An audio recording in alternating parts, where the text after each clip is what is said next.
O mundo como conhecemos, colorido e cheio de sabores, é o que nossos sentidos conseguem perceber dentro da nossa tão real terceira dimensão.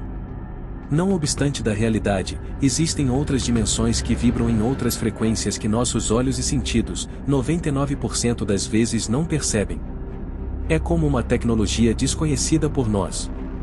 Veja como não é difícil de entender isso. Imagine se há 150 anos alguém na França durante o café da manhã dissesse que jantaria naquele mesmo dia em Nova York, e que ao mesmo tempo estivesse fazendo uma chamada de vídeo em seu pequeno smartphone, enquanto degustava seu croissant. Certamente ele seria considerado pelas melhores mentes como alguém de um outro mundo, e pelos mais fervorosos como um ser sobrenatural.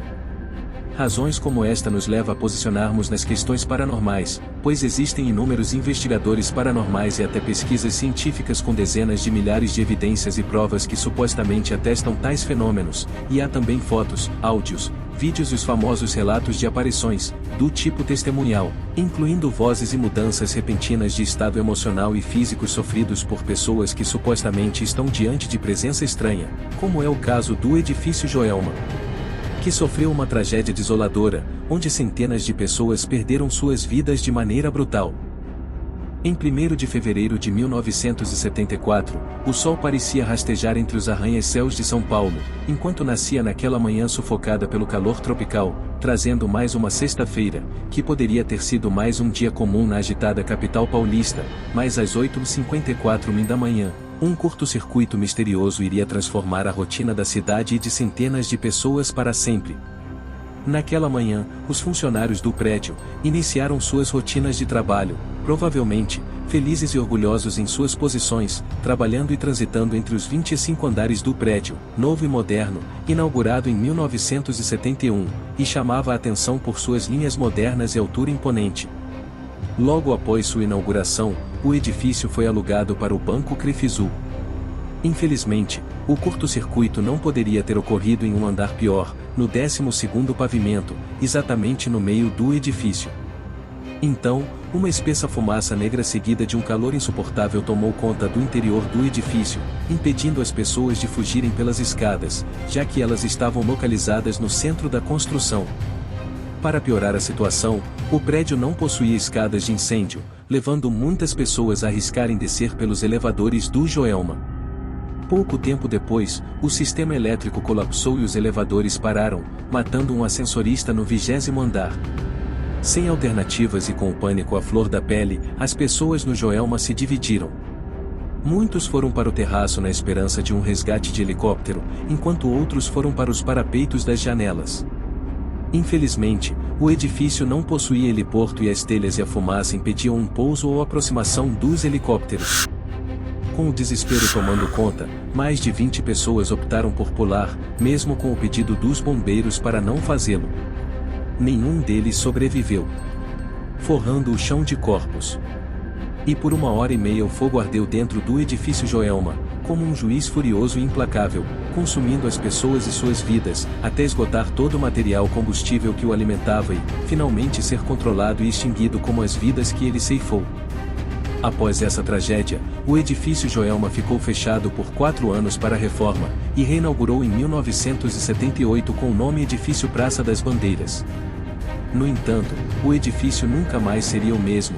Dizem que o prédio está amaldiçoado desde o crime do Poço, e que o incêndio foi apenas mais uma manifestação da maldição que se iniciou em 1948, quando um engenheiro químico que morava ali com sua mãe e 2 irmãs, matou toda a família que não aceitava o romance dele com a enfermeira Exaltina dos Amaros porque descobriram que ela não era mais virgem, algo considerado desonroso para a época. Esse caso ficou conhecido como o crime do Poço.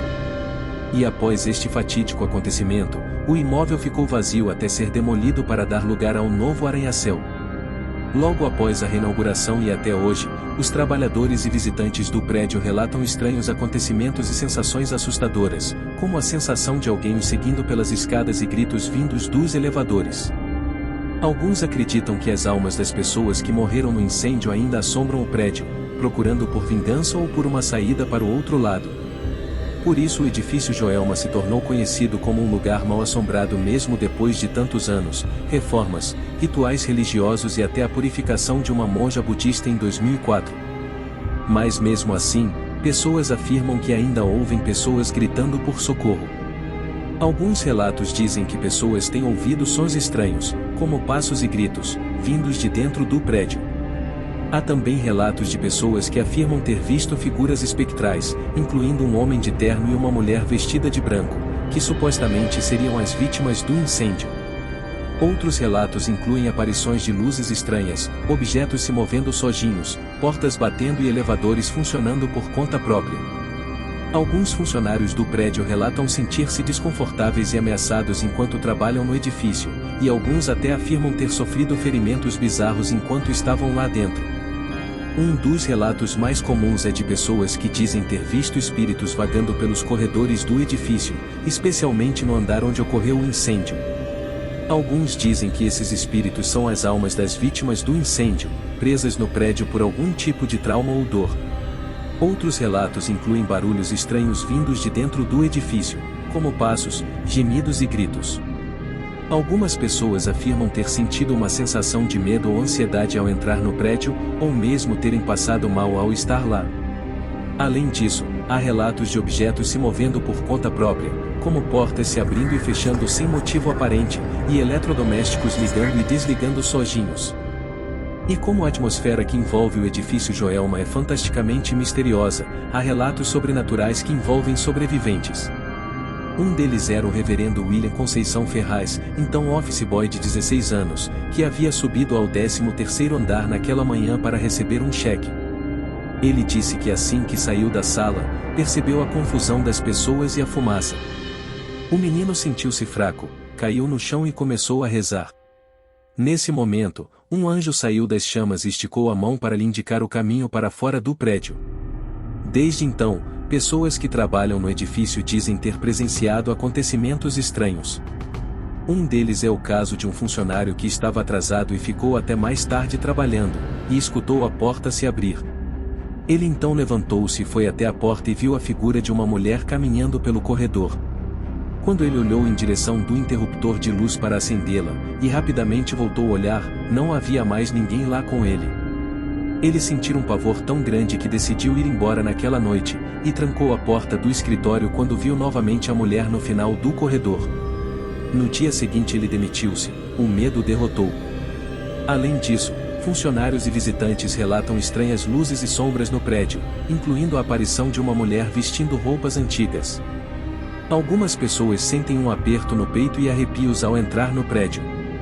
Esses relatos de atividades paranormais continuam sendo discutidos entre aqueles que trabalham e frequentam o prédio, tornando um local com uma atmosfera estranha e sinistra. Desde 1978, quando passou por uma reforma estrutural e de segurança após a tragédia, o edifício Joelma tem ocupação corporativa e comercial, e está localizado na Rua Santo Antônio, número 184, de Bela Vista, São Paulo, e devido a estes relatos, o prédio é considerado como um dos lugares mais mal-assombrados de São Paulo. No entanto, é importante lembrar que a maioria destes relatos são baseados em testemunhos de terceiros, e não há evidências científicas que confirmem a existência de atividade paranormal no edifício. E aí, investigadores? Esse foi mais um vídeo do canal Parafenômenos, e se você gosta deste tipo de conteúdo e quer receber notificações quando postarmos mais, deixe seu comentário para nos incentivar a investigar mais sobre o tema, e inscreva-se no canal. Obrigado e até o próximo vídeo.